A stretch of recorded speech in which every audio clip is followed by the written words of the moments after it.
के छ त ठिक छ यार ठिक छ अलिअलि लुगा मर्किलायो ठिक छ बाँचेकै छ खाइएकै छ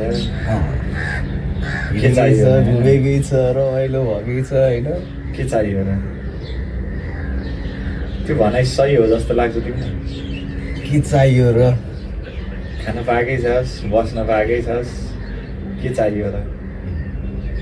त्यो भनाइ सही हो जस्तो लाग्छ तिमीलाई छैन नि